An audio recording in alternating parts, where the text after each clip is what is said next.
সম্প্রতি হরমুজ প্রণালীতে মার্কিন E-3G sentry AWACS বিমান ভূপাতিত হওয়ার গুঞ্জনে বিশ্বজুড়ে নতুন করে উত্তেজনা ছড়ায়। তবে এখন পর্যন্ত বিমানটি ভূপাতিত হওয়ার কোনো নিশ্চিত তথ্য পাওয়া যায়নি। মার্কিন সেন্টকমও এমন কোনো ঘটনার সত্যতা নিশ্চিত করেনি।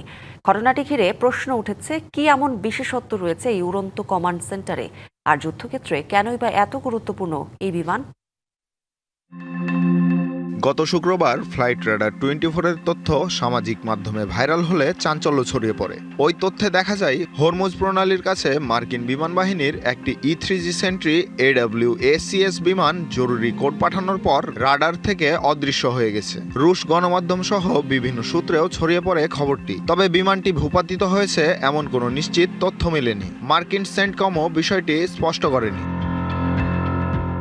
মার্কিন বিমান বাহিনীর E-3G সেন্ট্রি মূলত একটি উড়ন্ত সতর্কীকরণ ও কমান্ড সেন্টার। এই বিমানের ওপর রয়েছে প্রায় 30 ফুট ব্যাসের ঘূর্ণনশীল রাডার ডোম। এর ইউনিট মূল্য প্রায় $30 কোটি। নগদ নিয়ে এলো হার নামানা হার অফার। সর্বনিম্ন 10,000 টাকা রেমিটেন্স নগদে পাঠালে থাকছে স্বর্ণের হার জেতার সুযোগ। বিমানটির মূল শক্তি এর পালস ডপলার রাডার ও লুকডাউন সক্ষমতা। ভূপৃষ্ঠের সিগন্যালের কারণে সাধারণ রাডারে যে বিভ্রান্তি তৈরি হতে পারে তা কাটিয়ে নিচু দিয়ে উড়ন্ত বিমান শনাক্তকরণ এবং ট্র্যাক করতে পারে E-3G সেন্ট্রি। নিচু দিয়ে উড়ন্ত লক্ষ্যবস্তুর ক্ষেত্রে এর রাডারের পাল্লা 250 মাইল।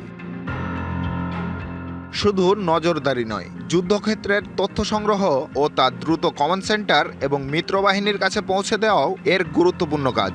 E-3G সেন্ট্রি একই সঙ্গে শত্রু ও মিত্র উড়োজাহাজের অবস্থান শনাক্ত, ট্র্যাক এবং আকাশযুদ্ধ পরিচালনায় সহায়তা করতে পারে। যুদ্ধক্ষেত্রে E-3G সেন্ট্রি শুধু আকাশে নজরদারি চালায় না, পুরো যুদ্ধক্ষেত্রের পরিস্থিতির একটি সমন্বিত চিত্র তৈরি করে। এ কারণেই আধুনিক আকাশযুদ্ধে এই উড়ন্ত কমান্ড সেন্টারের গুরুত্ব এত বেশি। ভূপাতিত হওয়ার গুঞ্জন এখনও নিশ্চিত নয়, তবে মধ্যপ্রাচ্যের সংঘাতে মার্কিন এই আকাশ প্রহরীর উপস্থিতি যে কৌশলগতভাবে গুরুত্বপূর্ণ তা স্পষ্ট।